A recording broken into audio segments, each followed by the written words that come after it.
test, 1, 2, 1, 2. Surya.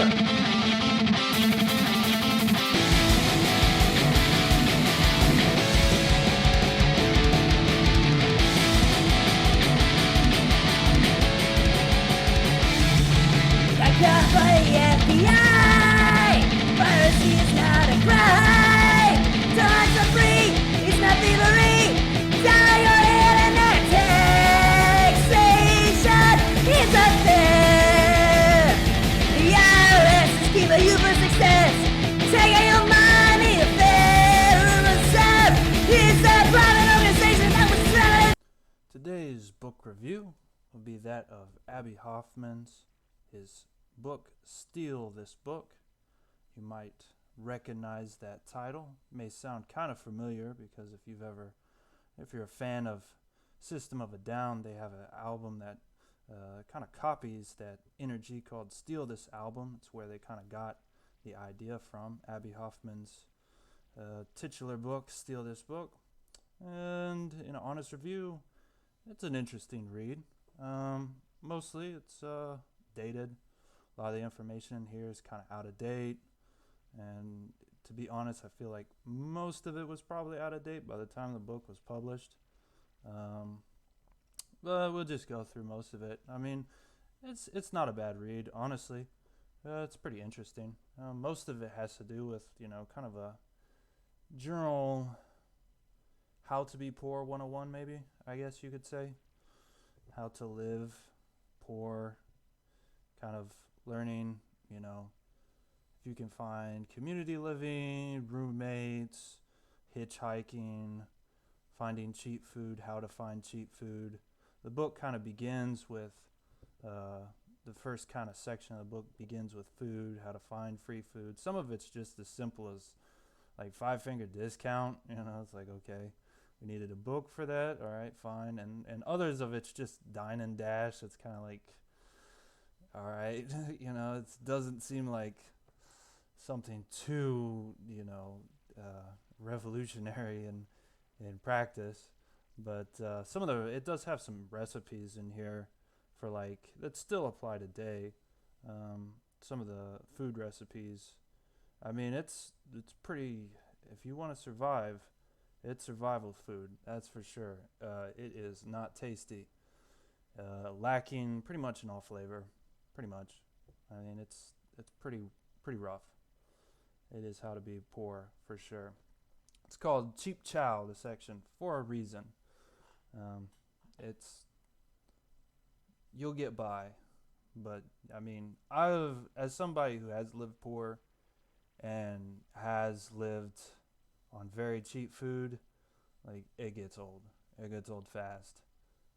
Ramen noodles get to be, like you can't even eat them anymore after so many months of living off ramen. But I mean, the book altogether, it's not a bad read. I kind of recommend it to some extent. Most of it has to do with revolutionary stuff, kind of I guess hippie movement and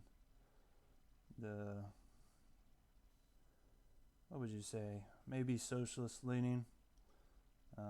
Just some of the sections we'll just go through. Table of contents: free food, free clothing and furniture, which basically is finding stuff on the street, Salvation Army, etc. Free transportation, hitchhiking, free land, housing, free education, free medical care.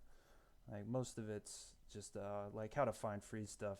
And it's really not I mean, it probably worked back then, but it's not going to work now. I mean, checking into a medical center with no ID, probably not recommended.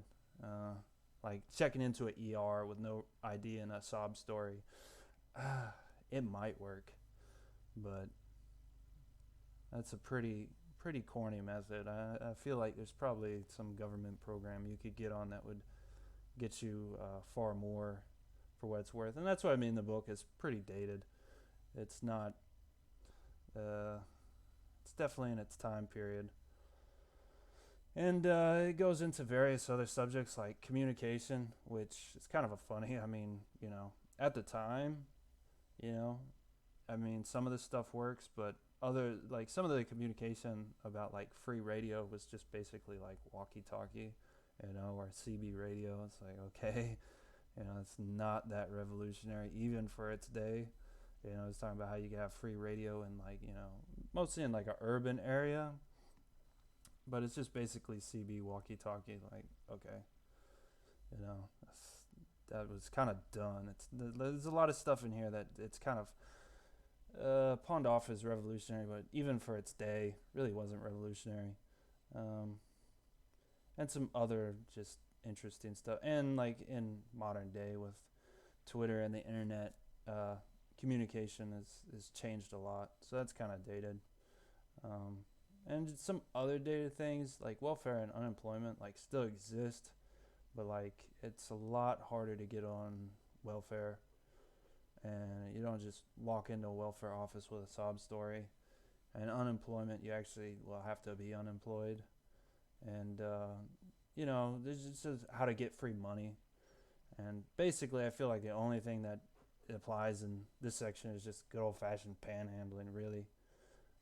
He does have an interesting section in currency exchange, which, like, even back then, I highly doubt it was even worth the effort. Like, it was a lot of effort. Like, going to a bank and exchanging American quarters for Canadian quarters, and you would get more quarters for your money. But, like, the amount of effort, even back then, I can't imagine would even be worth.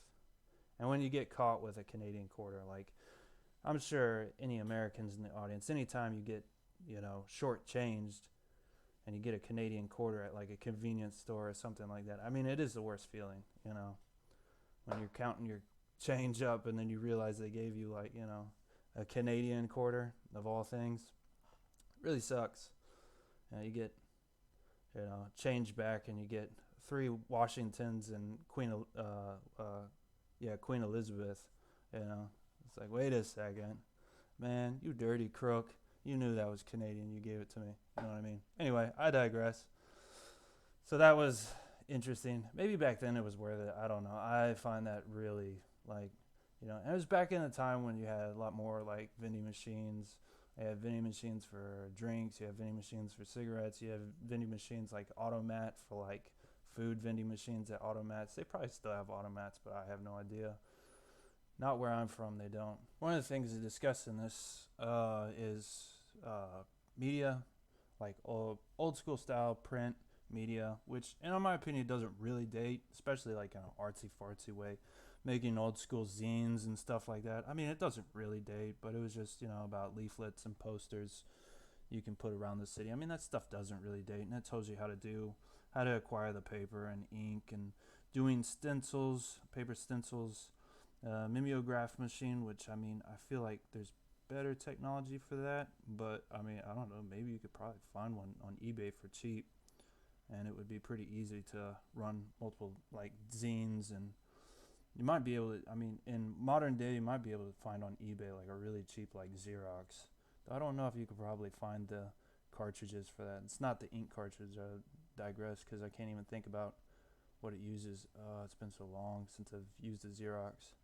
Somebody will know and find out I'm an idiot. But anyway, duplicators, electronic stencils, some of this stuff. Silk screening, that would be for, like, it's not bad. You can do posters in silk screening. You can do shirts in silk screening. I mean, from making underground zines and stuff like that, it's not bad. I don't really consider that dated. I find that stuff cool, especially if you still come across zines that are still being made. I mean, it's cool. I respect it. More on the revolutionary side, we have, like, makeshift riot squad protections, helmets, shields, etc. Still being used today. Old school stuff. Doesn't really age if you're out there protesting. Riot squad shows up. Get yourself some. I mean, honestly, just a bicycle helmet would suffice for the most part. A good solid bicycle helmet and just some makeshift armor. For rubber bullets. I mean, it's still gonna hurt, but you may not break a rib or something like that. Or, makeshift, trash can shield, stuff like that. most of the makeshift, I will say that like the weird side of this book is it does just straight up have like weapons in it, just like straight up how to acquire guns and weapons and ammunition, which is kind of like, well, we've definitely gone revolutionary. Yeah, he kind of left the flower power side of this book, and we're kind of straight on Che Guevara level revolutionary. And most of the makeshift weapons in here, sterno can bombs and stuff like that, are like anarchist cookbook level memes, which I'll probably do a book review for anarchist cookbook. It's pretty useless. The only like real weapon that you can actually hurt people with, kill people with, is like the pipe bomb. That's a no joke weapon. You don't want to be playing around with that. Don't endorse making pipe bombs, even for the fun of it. Like, you're gonna kill yourself. That's a grenade. There's no other. It's a grenade. It's just straight up a grenade. You don't want to mess around with that stuff. I might have a past. Who knows? I plead the fifth. But the end of this book, basically, continues with how to find free housing, which most of it's communes. I don't even know if communes exist today. There might be some communes that still exist in like a Pacific Northwest and stuff like that. Wouldn't be surprised. But for most of, United States, I don't know of any communes that exist. And most of the other like locations are just basic homeless rehab shelter type stuff that you can find. Most of these locations probably don't exist anymore. I didn't do my research because I don't really care that much. It's just a book review. I don't really care to do all the research to see if any of this actually still exists. But some locations probably do exist. Highly doubt, but there are probably some that still exist. Stuff like, Salvation Army or homeless shelter or something like that. Probably still exist. Overall, the book, it's a pretty interesting read. To the mindset of like cheap living with like a revolutionary twist, and then it kind of digresses into like violent revolutionary twist, which I don't know, most of the info is highly dated. Most of the violent stuff is useless except for a couple examples. Interestingly enough about this book, I found out that Abbie Hoffman, the writer of this book, was criticized for publishing all the tricks of the trade to everybody from this book. Like, it's no longer like a trick anymore now. It's no longer a life hack, right? This is life hack before life hack. It's no longer a life hack anymore. Now it's out to the public, and is kind of highly criticized for this. And because now everybody knows. Seems like a pretty valid concern, but honestly, truth be told, like, life hacks only last for so long. They're not lifelong. You don't have lifelong life hacks. Like, people find out, and if it's a hack, it gets patched or whatever the case may be. It doesn't last very long. And especially in the age of the internet, that stuff's over, man. You can forget about your sob story and whatever. The internet finds all that stuff, and the powers that be patch that stuff up. It's kind of no longer a thing. Anyway, I don't know. What would I give this book? 5 out of 10 maybe? Interesting read. Wouldn't read again. That's about it. If you're interested, I say give it a read. If you like stuff like Anarchist Cookbook and the like, or you're a System of a Down fan, I don't know, who cares? Give it a read, see what you think. But for the most part, it's pretty mid, pretty dated. I feel like it was dated even back then, but hey, it's whatever. That's about it. Thanks for coming on to the show. Hope to see you next time. Download the Internet was brought to you by the Advocacy for Pirates Institute, the Read a Book You Dummy Foundation, and from retards like you. Screw you.